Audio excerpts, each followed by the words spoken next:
So Master, can you introduce yourself? I am Master Peter Schmall. And you are with the school for how long? Since 1972, as best I can remember. How did you meet Great Grand Master? So, when I started training, it was at Jimmy Silva's house.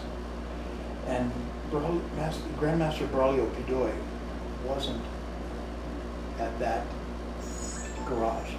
That's what we were training in, Jimmy Silva's garage. And it was only Eddie, Gary, and Les that were running the school.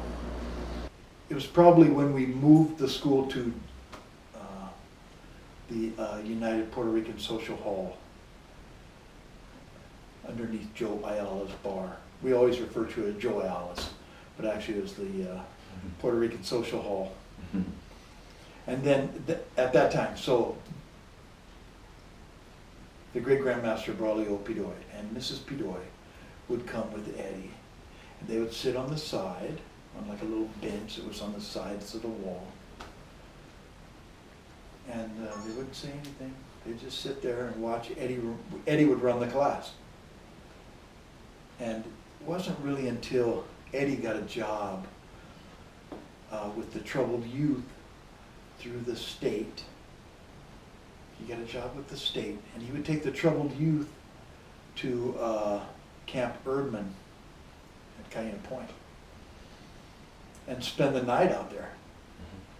So that's when Derobio would run the class, Grandmaster Derobio Pedoy. That was the famous time when he says, you know, you folks, your footwork is all wrong. It was a big revelation to us. Because we had been moving like Eddie. Eddie was running the class. We moved like Eddie. What's the biggest difference you think in those two different footworks? So Eddie started out as karate, right? He was a black belt at karate before he even knew, this is the story I know, before he knew about Eskrima. And he was telling Derobio, Great Grandmaster Derobio Pedoy, about how his hands were so devastating, his punch. And the Great Grandmaster tells him, really, really devastating, huh? Let's go in the back. Can I try against you? You show me. And I can use a stick. And he goes, yeah, sure, you can use a stick. You got to, right? You use a stick. And then, big revelation for the Batikan, because every punch he'd make, the Great Grandmaster would smack him. So then he goes, forget this karate. I'm going to learn Eskrima. So although that was that at that time, huh?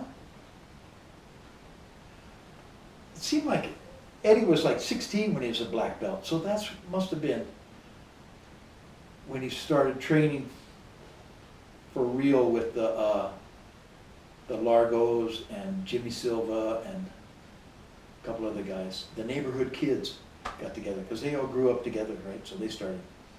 So Eddie has the karate background. Eddie didn't like the grabs that Derobio liked, the Great Grandmaster Derobio Pedoy liked. When we would train with Eddie, it would be a little different, and he showed us a little different the way you'd take the one, you'd kind of step to the side with your right foot forward. You'd always keep that right foot forward stance with Eddie, Eddie's footwork. And Derobio, the Great Grandmaster Derobio Pedoy, had us move more symmetrical. We'd go this side, and then we'd angle this side if the blows a two or something coming from the left-hand side of the guy's body, the opponent. And if it's from the right, then our left foot was forward. And that's the stance we'd take. So there was really no left or right side. It was right. Just whatever it was just, yeah. You would use that you'd same. be, you'd just switch back and forth. Eddie was one stance. And that really made a big difference to some people. Some people didn't take that change. Didn't take it. We've been studying for about 5 years. And some people quit.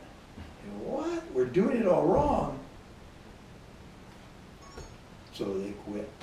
Can you tell us a little bit about Derobio? What your Derobio Derobio is? Derobio The defense, deflect the blow, get out of the line.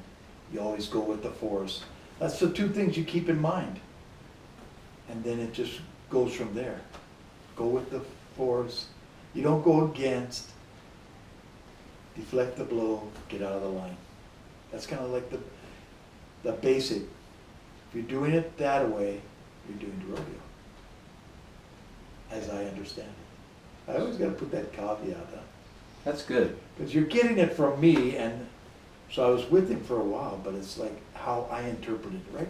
That's why the General Ablem school is kind of unique in that you're getting the movement of Braulio Pedoy as seen through about 5 guys' eyes. And we all move a little different, but we're all there at the same time, and we can still get along with each other. So you get the story between us all, right? You get from us all. So how does that translate to you into the counters? How does that So the counters, you first got to cross that line or that space, that no man's zone between where you can get me and where you can't get me, right? There's that range. Once I get into that zone where you can get me,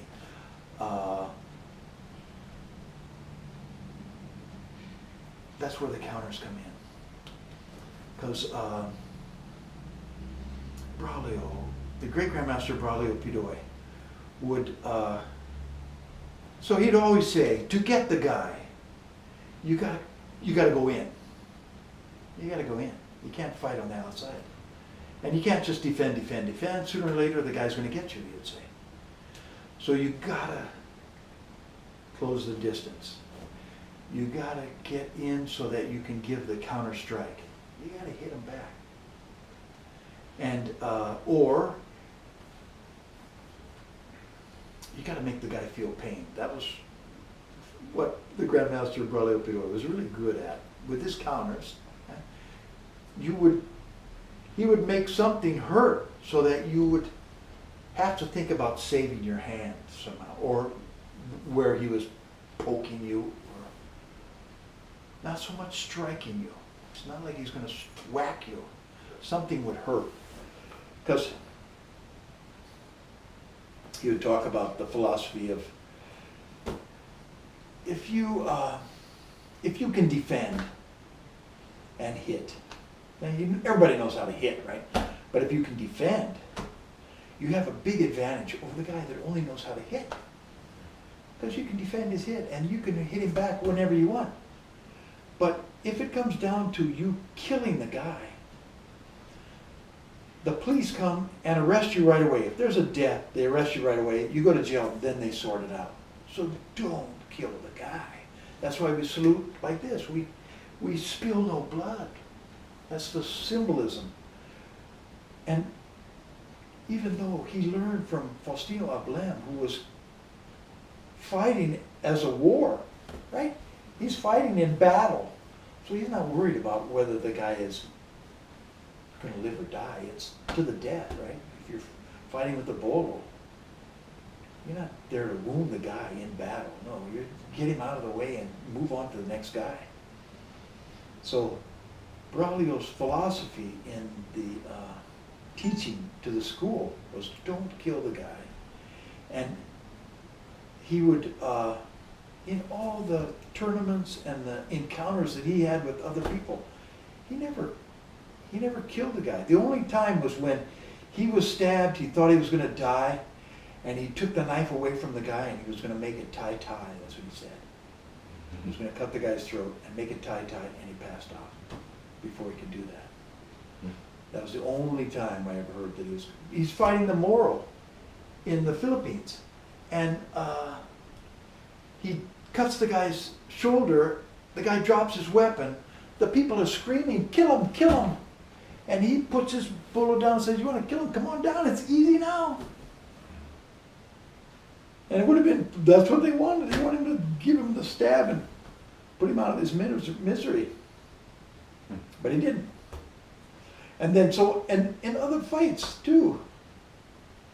So he didn't kill the guys, and they'd become friends. Yeah, they'd badmouth him. He's at that baseball game in Kona, and there's this one guy in the bleachers saying, "Oh man, this Moncado group, I can't stand them." And especially this one guy, what's his name? Braulio Pedoy. He says, "I'd like to get that guy and show everything. I hear he beats up people that badmouth Moncado."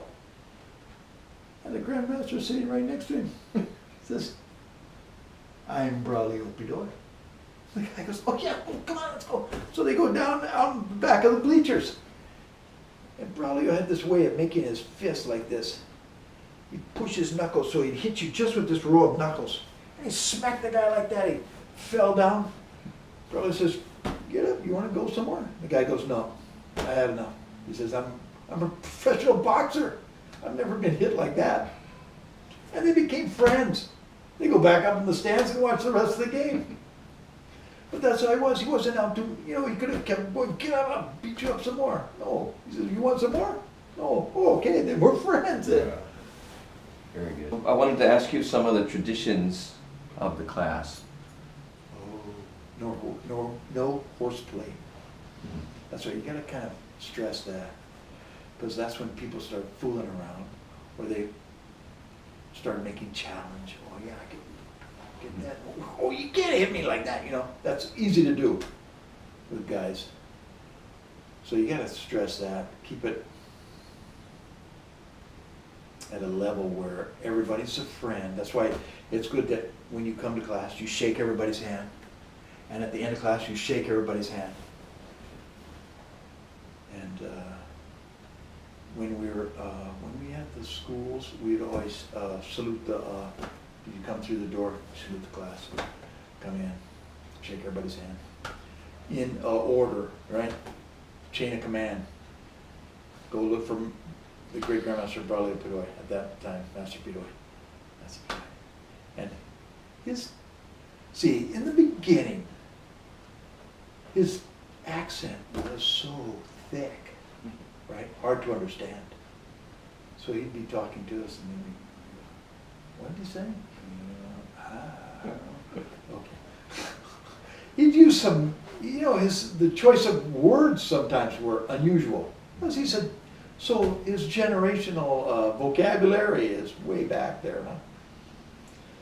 So we did that one interview for Michael W. Perry, and he sent these photographers out. We're up at the Loop Trail Park. They interview him, then they come back to us and they go, "We didn't understand a word he said." So they go, "Peter, go do the interview with the guys." So I had to do the interview. Because he had a thick accent. So maybe that's why in the beginning, the Great Grand Master Pedoy would always say, first comes the physical. When you get tired after physical exercise, working out, you get the good mental attitude. You're not such a hot head after a while. You get a good workout. You lay back. You go, "Yeah, I feel good. We all feel good. We had a good training." And then from that, you get to the next level, which is the moral. Physical, mental, moral. And you get the good morality. You feel good about everybody then, yeah? And you're like a good citizen. You feel like doing good for everybody. And then you go to the spiritual. That's the next plane. Where you realize there's more to life than just this realm, this earth. There's more going on. We just can't see it.